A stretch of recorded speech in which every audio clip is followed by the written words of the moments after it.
Welcome to Hicgi News Agency. We're on the Senior Citizens Talk, and tonight we're in Jungo, Kasanje, which is near Entebbe International Airport.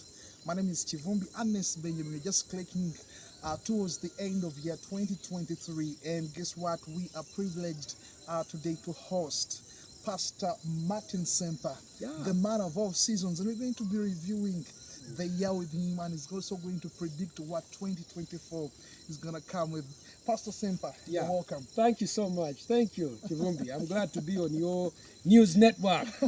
Doctor, there's been so many social issues happening in our country, political issues, the economy. Give us a hint of some of the most credible or inspiring or touching moments this year that you can remember in all aspects. I think that we are coming out of about 2 years of tremendous social disruption occasioned by COVID epidemic. And there was tremendous persecution, loss of freedom of movement. There was suffocation of freedom of speech because you couldn't talk about criticizing the ACCC. Now you we can't even start. So there was a disruption. People's businesses were closed down. There's a lot of financial disruption. People's families were put on hold. So it was really, there was a lot of death, sickness and death. Schools were closed down. So, I mean, some human beings often forget, when you're driving on a highway and you see an accident, immediately everybody slows down. They're remembering the accident. They're like, oh no, I don't want to be in an accident like that. But the longer they move away from that scene, they forget. And they go right back, very, very fast, including me. So we forget easily that we've just been through a tremendous social upheaval, an accident. I'm one of those who refused to take the extra stuff. I didn't want to put that in my body. I didn't want to be genetically modified. Are you serious? You never had a COVID? No. I wouldn't want to talk about the name. I'm not the one to talk about the name. I'm just saying I didn't take any of that stuff. I want to be clear on that. But we survived that. We went through it. So that's number one. God has helped us to go through. Two, we are still dealing with the after effects of that. If you look in the newspaper every time, you see people in financial distress. And unfortunately, our country, the establishment, doesn't set up a social catchment for people who are falling through the cracks. For example, other groups have what's called social security fund, social security programs or welfare. We don't have that. I just went to Kasanje the other day and I found people, the old ones, 80, 90, very old like this. These are the ones they're giving, I think, 50,000 shillings. 50,000. So we are coming out of a very disrupted time, economically, educationally. Many universities haven't yet settled. I'm at Makerere. They've just pushed a lot of the students who went through school in the last 3 years. They were just, very many and disrupted. So that's a key thing that we've gone through. We have been dealing with a very abnormal time. I have friends who call me up for help, because they can't get money for food. And I made a decision, Kivumbi, that I will never get tired to hear from people who have need. Normally, okowa. Pastor, inayo mutwalo. Pastor, so I decided that I will try to help people every week on Friday. There are some people I send 10,000 when I have it. And I told them, never get tired. Don't feel bad. Because it's a long-term struggle. And I think I want to tell our viewers, look, do not get tired to help one another. Some people see it as a burden. No. They have two hands. And... No. We are like, for me, I'm 57 years now. I've gone through Idi Amin. I was born in Obote, one. Went through Idi Amin. I went Lutwa, Binaisa. There were so many at that time. And then we got Museveni. Obote came back first, Obote 2, then Museveni. And So we've learned that there are certain times things don't go well. We've learned to survive. Like in war, you don't have sugar, you don't have, like in the war, you help each other. Well, there are times in 78 war, we stayed like 6 families in one house. Seriously. Yeah. So you learn to deal with disruption, but you also learn to survive. You learn to what? To survive. After the elections, I think it was, when was it, last year or this year? I think it was last year. No, Was it this year? 2 years after election. 2 years. I remember moving around telling people, let there be peace. Be peaceful. We have some of the young people who want to get political power quickly. Okay? And they sometimes annoy the establishment. Especially, tetujja kuterera okutuusa omusajja waffe nga ali mu State House anywa chai. One person said, nti yali agala ntebe naye amalira magere mu ntebe. Magere mu ntebe. Yeah, but true. But to me, my generation, we've learned to survive.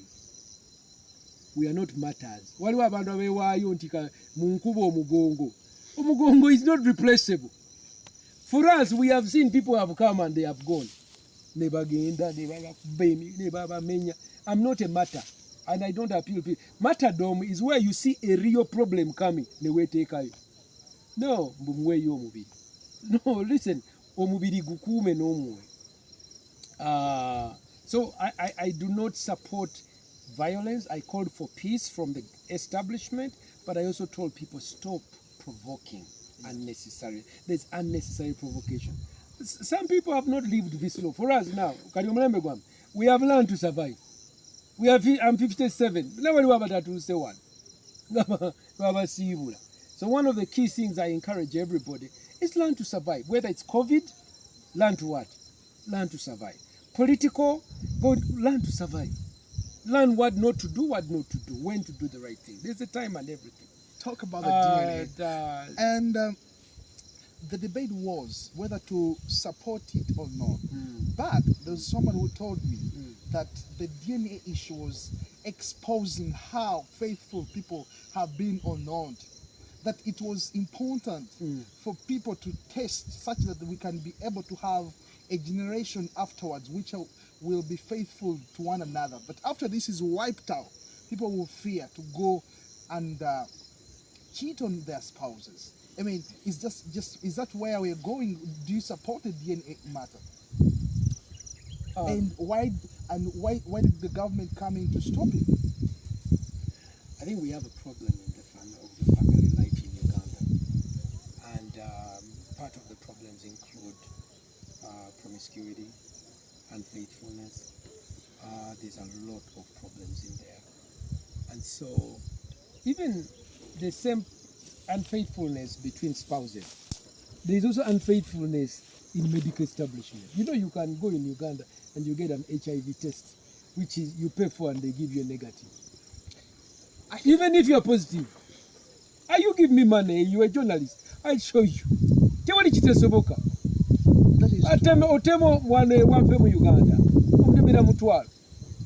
That's what Bobby Wine. Uganda. So we have we were not sure if everything was true of the DNA, but information must be shared in the right way. And people are killing themselves. You remember, people are killing themselves because they are facing information that was totally strange to them, and there was no preparation. Even if you are going to have this very disturbing information, there is preparation for that information. There was none. There was no preparation. Just like you can prepare of how to manage positive HIV, for how to deal with HIV/AIDS. You know, so that we had that issue. But it reminds me that I've been telling our parliament and the president that it's a tremendous problem in the country that we don't have a cabinet minister of marriage and family. We have a Ministry of Education, Finance, we have even a Ministry of Karamoja, we have the Ministry of Eldare, a Ministry of Ruero, Ministry. We have so many ministries, but we don't have the most important basic unit of our society, family. We don't have a ministry. Doesn't that We even go- have a Ministry of Gender. What is gender? Omwenkano, nkano. And people think that you can replace family for gender. No. Abazungu bajja bateka mu gender. Gender, by the way, is in some methods of some messages of gender. What gender bateka mu ebisiga. It's harming us. So it shows that there is need to set up a policy funded on government state, someone whose job is to make sure that they are doing research on the family, anticipating challenges to the family, building systems to strengthen the family. So we don't have, there's a man 110 years old who killed his wife who was 100 because she denied him conjugal rights.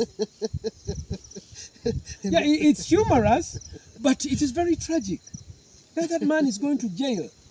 And yet that issue would have been resolved if there was a system in place. There is no system in place.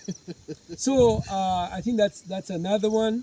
But before you go to the second matter of what is happening in our country, the justification of DNA, is it the evidence of so much unfaithfulness in the country that you don't want to expose? No, it shows the failure of the government. It shows how is that a government issue? In 2003, I was a consultant for Uganda AIDS Commission because I'm a specialist in public health. And it came to our notice that our policy was ABC, abstinence, being faithful, or use condoms. And unfortunately, there was no policy and strategy for abstinence and being faithful. But we had already gotten a condom policy. We had gotten a VCT, voluntary counseling and testing policy. We've got a mother-to-child policy. We had a policy on HIV testing policy. But we didn't have a policy on and strategy for abstinence and being faithful. So this was a big lacuna. I was a specialist. I was hired by Uganda AIDS Commission, Dr. Chiumuru Apuli, alongside 3 other specialists, one from Harvard University, one from Makerere, Professor Suizen Chomoendo, Professor Ted Green. We also supported by Engineer Stephen Langa to come up with a policy and strategy of how to use and strengthen abstinence, that is a delay of sexual onset amongst young people, and fidelity in marriage. When we wrote the policy and delivered it to the AIDS Commission, we suffered a lot of ridicule from the Europeans, from Center for Disease Control, from DFID, Development Finance International from England, from UNAIDS. I remember and they told us that you cannot do that.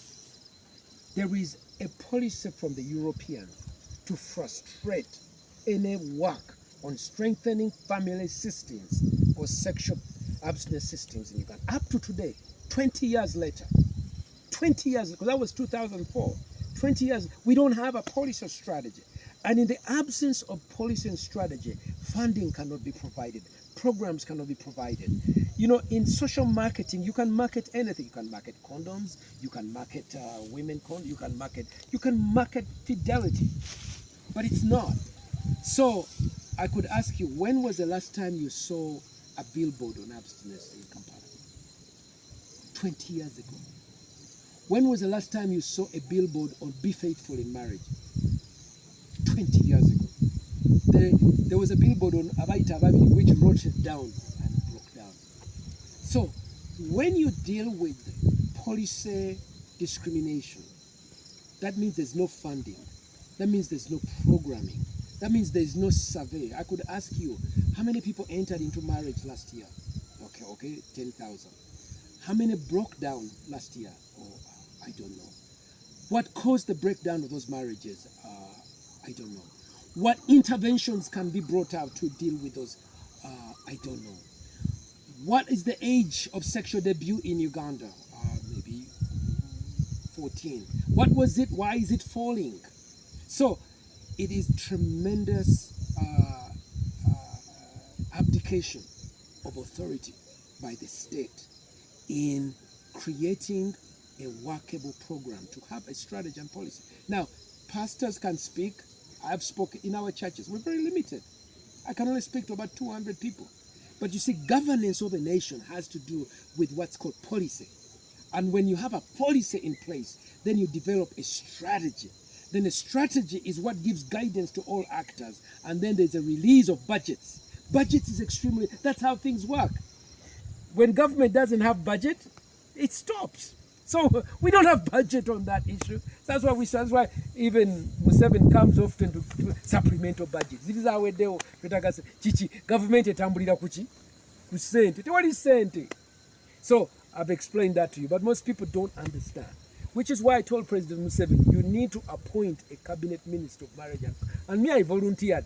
I volunteered to be Mr. President, we have a candidate of a minister who wants to save our families. I am here. And the truth is, it needs to be done. But I'm not here because I'm looking for money. If I want to make money, I want you to know, I would have planted my irunji all over here. I would make more money.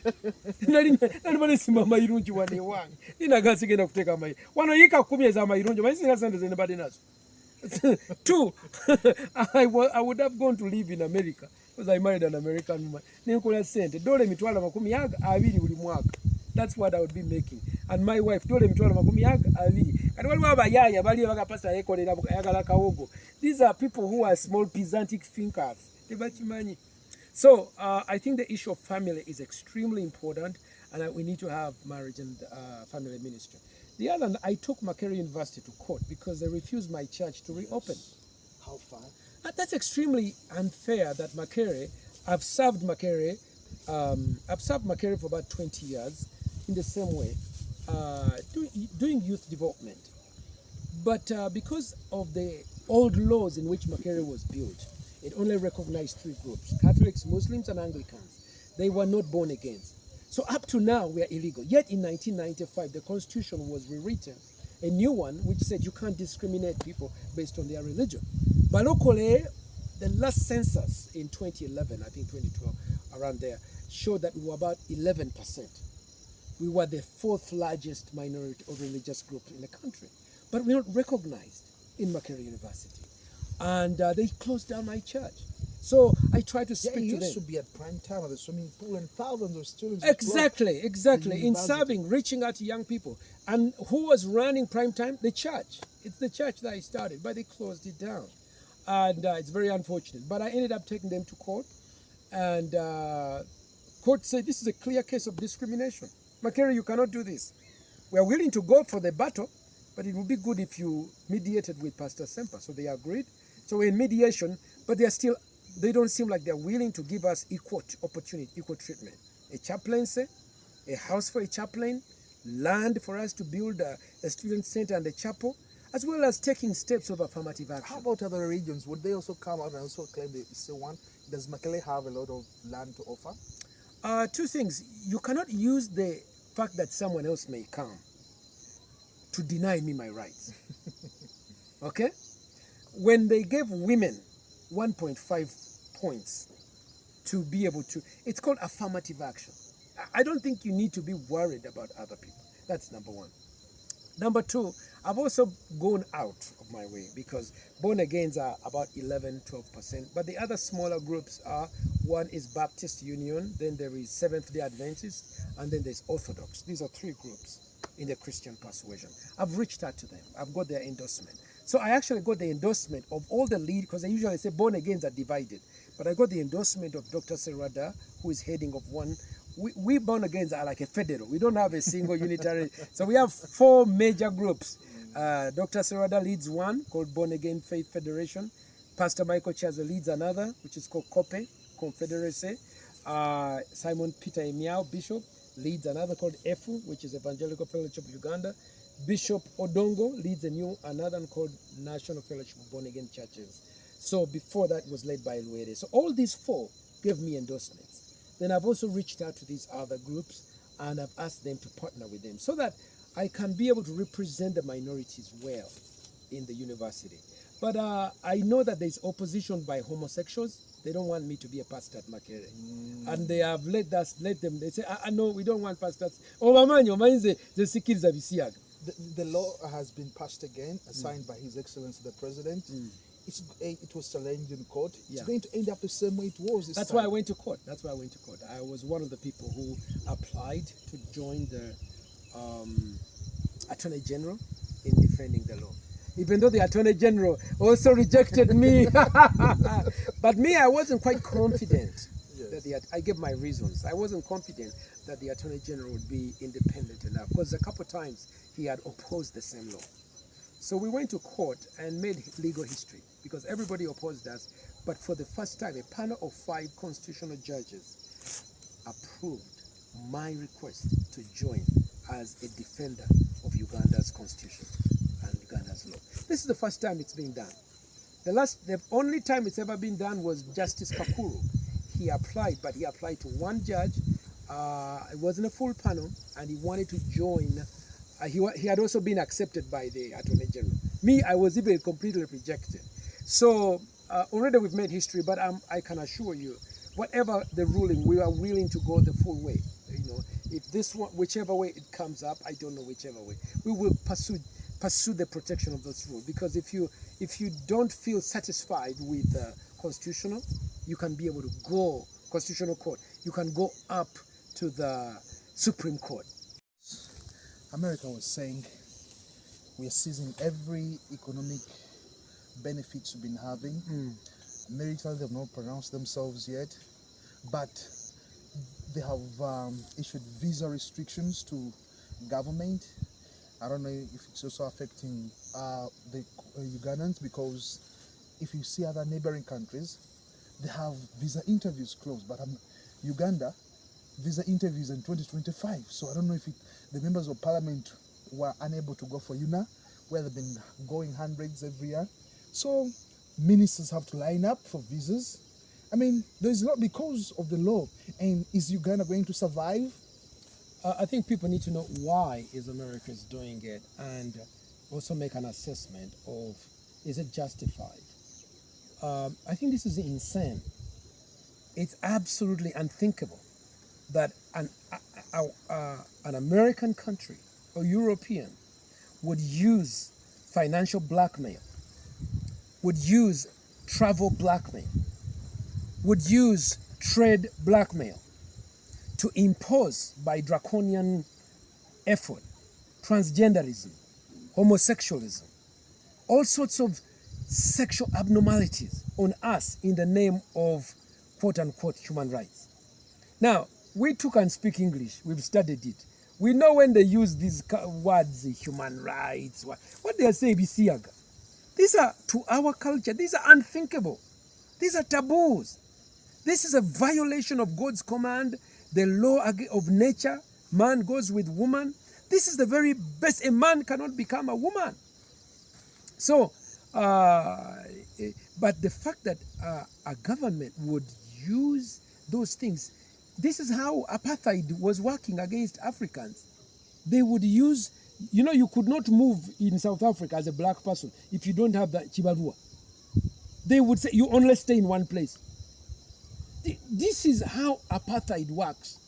Now, apartheid is being used upon us by the Democrats. I call them Democrats. They are no longer Democrats. These are Democrats. A total inversion. Because if democracy works, legitimately elected officials come up with a legislation which is endorsed by the president, the executive, which is implemented on the values of the people. Who are you to come from another side and say, no, wait, you have made a big mistake? It's insane. It's absolutely insane. But people need to know that in 2012, Barack Obama was the first person who threw African culture under the bus. Barack Obama is insane, mad on homosexuality. He's the person. All of us had hopes and dreams that Barack, since he's a black man going from Luo, entering the White House, now we have entered into things. What a major tragedy, Barack Obama. And if I had a chance to see Barack Obama, I would tell him to his face, you are a biggest disappointment to Africa. And because you see, Africans, we are conciliatory. We need to call him in and pray over him and cast out those bad demons in him. Yes, the elders to do some ceremonies over him to cast those demons. Then after Barack, who put the executive order in 2012, which said that America will combat countries which have laws against homosexuality. The word is combat. I didn't make it. It's combat. That executive order was held up by Trump. That's why I don't support Trump. Trump, he did not talk loud, but he kept it. He's part of the same cartel. And then after that Trump, then Joe Biden came. He put that executive order and even made it stronger. So America is at war.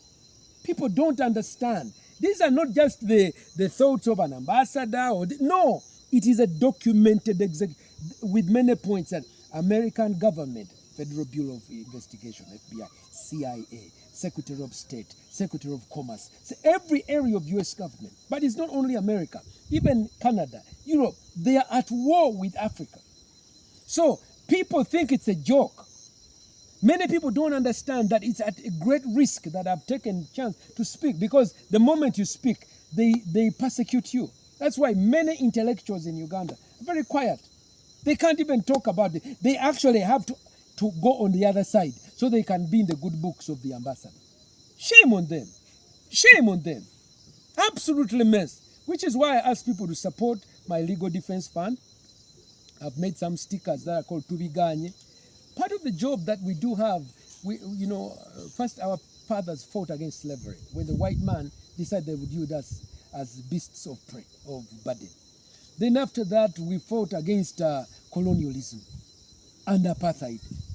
Now we are fighting against neo-colonialism, cultural slavery. And we are fighting. We are in the midst of a tremendous battle. So if you are there, I want people to know my number. My number is 772-641028. I ask you to support my legal defense fund. I've got Counsel Tegule with a team of about 4 other lawyers. And we need to mobilize the population to support the legal defense. Because now, they gave us, by January 1st, you should have canceled that law. I'm like, no, I'm also going to be fighting. If Ugandan people, the constitution gives the people a right. If the constitution is being violated, we have a right even to take up a gun and fight. Ochimanyi. So are you willing to take up a gun? Yes, I took up a legal gun. Legal gun. That's why I hired my lawyer to come to court with their legal what? Gun to defend the constitution. So yeah, it's a tremendous fight that we are in. I'm hoping to release a book in January. I'm a scholar on this subject. As you know, I'm from Makerere. Makerere has the training. I did my bachelor's, my master's, then later I got a PhD, an honorary PhD for the work and the studies that I've done from my college. But I'm hoping to have a book coming out, African Renaissance Against Homosexuality. It's a 500-page book. It's the first time an African is writing in detail in academic world, for academic world, our resistance against homosexuality. Yeah, I tell people, it is not like Tamale Mirundi's book of Abanyampi, which his books are often about 30 pages. Abafui, Abanyampi. That level of intellectual discourse, that is not what I'm publishing. Me, I'm publishing for university libraries.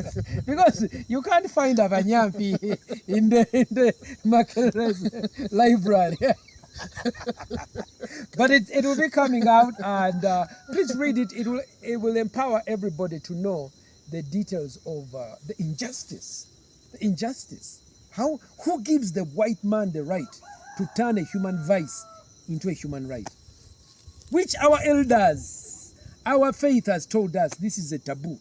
Who gives the Barack Obama, Joe Biden the right? No, we reject that completely. Nonsense. And how about nonsense? The church is also seems to be supportive of LGBT, the Catholic Church, especially the Pope. Yeah, unfortunately, I told people about 4 years ago that the same thing that is happening to the Anglican Church is going to happen to the Catholic Church. It's already happened to the Methodist Church. Every place you have white European culture, because the European culture is in a decay. You see, a culture of someone can agree with their faith. For example, the Arabs, their culture, and the African, our culture, man marries what? woman, so does our faith. Now the European culture has decayed, it has turned away from God. So that is why the Anglican Church broke away from the Church of Uganda, and they broke away from Church of England. Because they were mad. That's why they came up with GAFCON. Are you going to expect the Number Catholic two, Church also to break yes, already the bishops of Cameroon, they said, no, this is mad. Bishops of Malawi, this is Judas betraying. Bishops of Kenya say, if I hear anyone here doing same-sex blessings, you chiboko. And you see, I love it because Africans, we are entering into our age of leadership. We better not succumb to this nonsense. I just read an article yesterday morning in, I think it's America Today. It showed that Kenyans are the biggest number of Catholic priests filling pulpits in Chicago and Texas. Kenyan priests. And for me at Makerere, you've been there. I've been teaching. One of my key rallying cry has always been global leader, global leader, global leader. I'm training you to become a global leader. Don't just do village things. Yes, think globally, act locally, and act globally. Stegera. Kati, nabagamba, this is where we are. So, by this are my debates. Why are you gay? Did you ever hear that debate? No. When I debated with a girl called Pepe Onzima. I remember you. Hey, that one. She was a girl. She was a girl. I said that debate with the Njala, Simon Peter Njala. It is now phenomenal all over the world. Because people look up to, by the way, some of you don't understand. I get phone calls from all over the world. They say, Pastor, thank you for standing. South Africa, Pakistan, Malaysia, Azerbaijan, Poland, Italy, England, Saudi Arabia, United States, Canada, people calling me because Africans, we are on the leadership of articulating a philosophy of life. And that's why we have the future. I want to tell you, when I saw World Cup, which was staged in Qatar, and the Europeans want to bring homosexuality, Qatar says, take that nonsense out of here. You remember that? That is a key lesson. People should tell them, get out of here. But number two, what I want everybody to remember is the French team. It is a French team. Say French. French. But who was in the team? Blacks. Blacks from Africa. Pogba. Mbappe. Now, this is a sign of the future. Because Europeans are no longer reproducing. They are no longer having faith in God. They are no longer getting married. It is us Africans who are going to be filling these nations. That is not just a sign of taking over a football team. We're going to be taking over churches. We're going to be taking over those nations so that Africans are no longer leading here in Africa, but we're going to be leading even the rest of the world. It will be London in name, but African in color. It will be France in name, but African and Arabic in what? That is what's happening. So let us keep our heads above. And this is why I'm a leader of a group. I call it Straight Nation in Uganda, Muteweta. You should get your bumper sticker. Straight Nation, Muteweta to Vigani. I wanted us to move on the continental level. There have been so many coups happening in West Africa. Is it another way of now changing governments in Africa? And are you going to continue seeing that happening? I think that in my book, one of the final things that I saw was that the Europeans and Americans will use regime change as an LGBT strategy. Sure. Because once you can get power, you can change laws. What you say, Gbagbo, you remember? He was a leading anti-homosexual man. What happened to him? When you look at just below us, the two presidents in the south of Uganda, from Uganda, both of them disappeared. They died under strange circumstances. The president of Zambia, very strong against homosexuality. He lost that election. I don't know if you remember. There is a way in which some of those coups are motivated by the LGBT activism. But then some of those coups are also motivated by the fight between Russia and America, the West. But Africa, has largely now recently been, finding friendship in Russia and China. But Africa must find its own way. We're having the Nana-Line movement coming in, conference. Africa cannot be liberal like the Europeans and Americans who have decayed in culture, and they are too loose and immoral. Neither can we be so authoritarian like the Soviet, the Russians and the Chinese. They're very authoritarian. Africa must find its own place, because we are, yes, for authority, but we're not extremely authoritarian. We are for freedom, but we're not extremely decadent, and we are for faith. So Africa must navigate through the two to find its own identity, and which is what we're articulating now. People like Pastor Martin Ssempa, intellectual leader of the globe. This is us coming up of age. Your new company saying CNN, step over. HC what? Hicgi News Agency. That is what I'm talking about. What are you talking about? We're taking over. You're taking over. Yeah. On 7th October, the Palestinians attacked Israel, raped young women, killed soldiers and innocent people. About 1,200 of them were killed. And in retaliation, Benjamin Netanyahu announced war on Hamas. We're seeing over 20,000 our innocent people have died, hospitals bombarded, buildings put down to the ground. And is this a justifiable war? These are the children of Abraham fighting each other. This is a family fight. This is a family fight. Pastor Ssempa is saying these are children of Abraham. He was a polygamist. These are, for me, I don't want to spend too much time on these issues. Sometimes when family members are fighting, sometimes I keep quiet. Because you see, these are relatives. These are, the Jews are descendants of Abraham through Sarah. The people in Gaza, they are descendants of Abraham through Hagar. But they are relatives. Now, the Jews have a covenant of God. That is the chosen line. But they are having a fight with each other. These ones are fighting the other, fighting the other. I do not wish to comment on that, but except to say this is a family fight. Okay. Let them fight each other. They let them fight each other. But you see, for me, what bothers me is the fact that the French have embargoed people of Mali. People are not getting food. A lot of the people are talking about Palestinians not having food. Why aren't we talking about Sudan? Why aren't we talking about Mali? Why are we talking about the blockade of people not having food in the poorest country in the world with the youngest people? I will not spend time on that family fight. No, I will say, why is France embargoing Mali? It's closer to home. I don't want to be dealing with speculations. Let them fight each other. Let them fight each other. These are family members. By the way, sometimes you people run too quickly to family fights. Me, some of the things, when family members are fighting, I know, let them sort their issues. I pray for them. God, bring peace in the children of Abraham. These are children of Abraham. They are all. I don't put this one down. I don't put this one. These are all children of what? I pray for peace and faith. In Ukraine and Russia? What are you asking? I mean, is Zelensky giving up? Zelensky is a comedian. He's the biggest joke that ever happened. How do you lead your people into a war? Any day of that war is a failure of diplomacy. The problem is that they elected this comedian. There was a coup. There was a military coup by the Western forces. They overthrew the legitimately chosen president. They threw him off.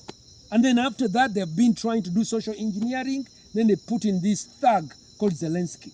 What a massive fraud. Because you're seeing now more than 10 He's a massive failure. Are now refugees because he has known. Massive failure.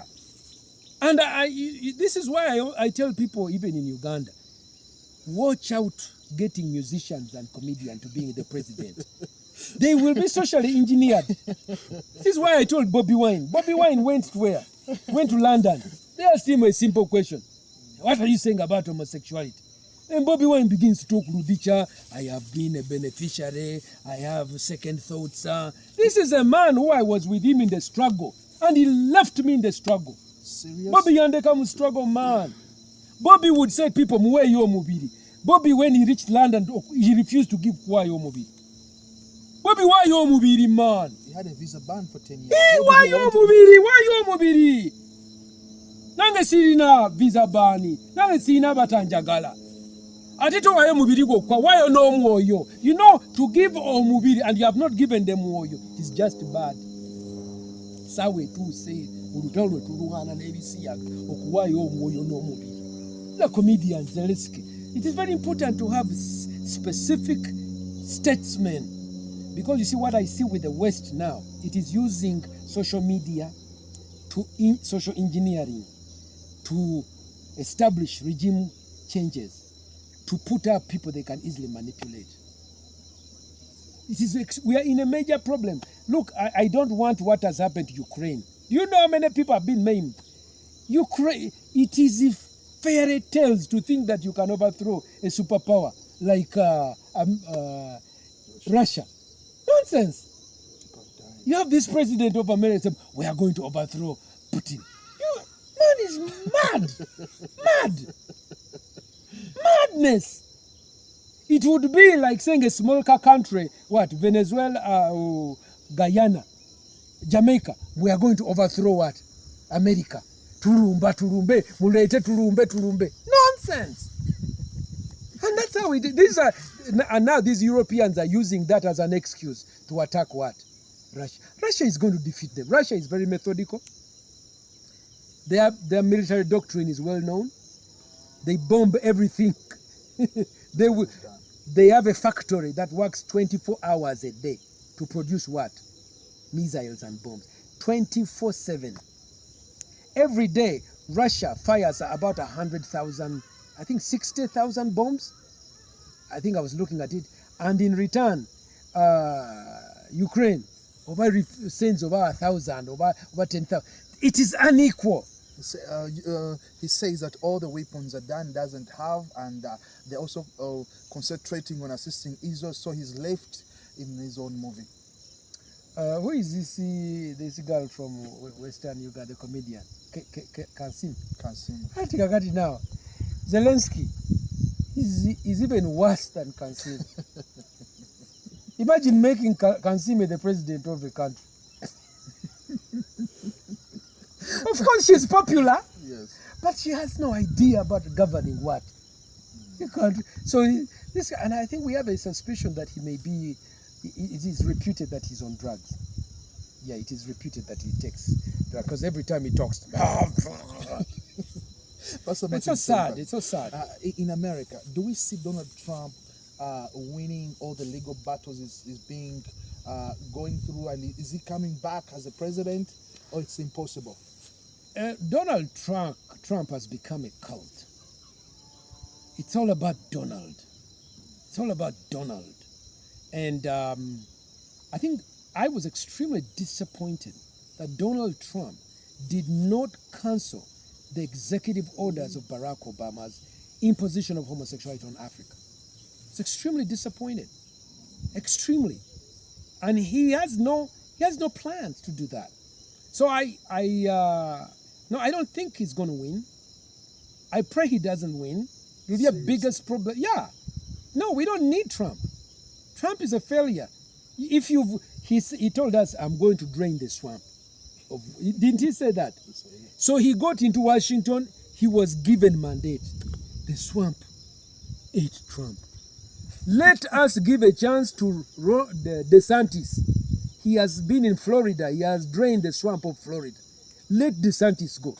But this whole thing of Trump is a cult. Now people are so obsessed with him. He's like Jesus. He thinks he's a savior. No, we don't need Trump. We don't need more Trump. We need DeSantis.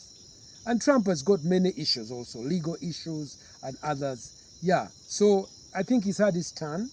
It is not right to have another term for Trump, who has failed in draining the swamp, when there is DeSantis. Let us give a chance to DeSantis. As we finalize, I wanted Pastor Ssempa to tell us about 2024 for Uganda? Economically, politically, socially, what is going to happen in 2024? I don't know. I really don't know, but I'll tell you what I'm going to be doing. I'm going to be campaigning to outlaw every single sex school. Those are breeding grounds for homosexuality. We want to make sure that at school like Namilyango, we get 50% of the students, take them to Namagunga. Then go to Namagunga, get 50% of the students and bring them where? To Namilyango. We want to get the students from Gayaza, okay? Take 50%, put them in Chisubi. 50% of the boys, take them to where? Chisubi. This is too backward. How can we gender balance parliament, gender balance LOC, gender balance university entrance, and we are not doing anything about this nonsense called single-sex schools? Number two, we need to train our young men because there have been 20 years of feminization and women things, and there's been no training of men. Our boys are now walking with their underwears behind, wearing pink socks, red what, and yet men are the leaders of a society. And we are being deceived to think that if we empower the women, we will be... No, we must empower. Me, I've seen Black America. All the boys, they empowered the women, they neglected the boys. The boys ended up in gangs, ended up in prison. They are not educated. The women are empowered, very educated. But look at the quality of the life of Black Americans. I don't want that. We must build new programs to empower Ugandan African men.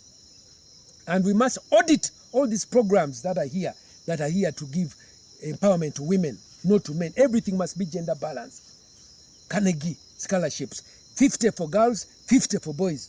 Anything should be equal. We must stop this nonsense of creating single-sex societies. You can't. We're in gender balance age. And sometimes the people of gender balance are the same people perpetuating what? Women-only things. Even at Makerere, they have women and gender studies. Nonsense.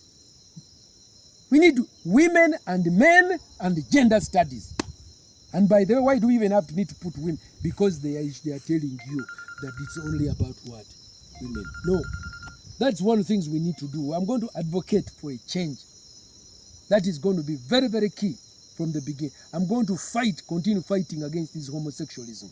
No, we cannot allow them. The campaign called Tubigani must go forward. I want these musicians to have cultural renewal. Otherwise, we're too much ghetto. Ghetto stars. Everywhere, ghetto stars. The other one that I've also seen is this thuggery. We have a culture of thuggery. I think it started with the Kaihura. You have Boda 2010. Gangsters in the city. Chitatas. Then after that, then you've got this one who was killed recently. What? Sobi. These are all like paramilitary groups. People have these paramilitary groups, gangsters, moving around. And it's not only those ones, even musicians. I did realize they call them a gari. Obamani. Oh, I am told, I've not seen, but I am told reliably that all these musicians, they have a group of gangsters, thugs, who steal phones. And they call it a gari. That when these musicians are on concert singing, Uba, Uba, Uba, Jayesimu, Uba, Katala, what are they doing? They are sending their gangsters to steal phones. What a major problem. Twina be. Katwina be gangsters eri. Bajita gari. That is Chimani man. But all the musicians, the leading musicians, they have a gang surrounding them. Whose job is to beat the people who come and steal their what? That is the kind of society we are in. We can't have that. The sobi, the chitata, the gari thing. Nonsense. We must expose these people and tell them to have change. So I really, there's many things. You'll bring me back and we discuss some other things. We need the president to put up a Ministry of Marriage and Family quickly. Otherwise, people are killing each other, like the 110-year-old killing 109. So those are some of the things that I want to do. I have tremendous hope. I'm going to be doing a skilling school. I want to teach people skilling. We can't keep sending our girls to go wash the underwears and clean the floors, mop floors in the Arab world. We want to send skilled people. people who can be able to change airplane tires. Ngakyusa emipiira gyaki. United Arab Emirates Airlines. Tubayigiriza okukyusa emipiira gyaki. Egy'ennyonyi. Nofuna $1. Naye kati ogenda simanya ndi mukwoza ngoyi. No, nonsense. Nonsense. So we need skill. I really want to skill about 50,000 people in my work in this country in 2024.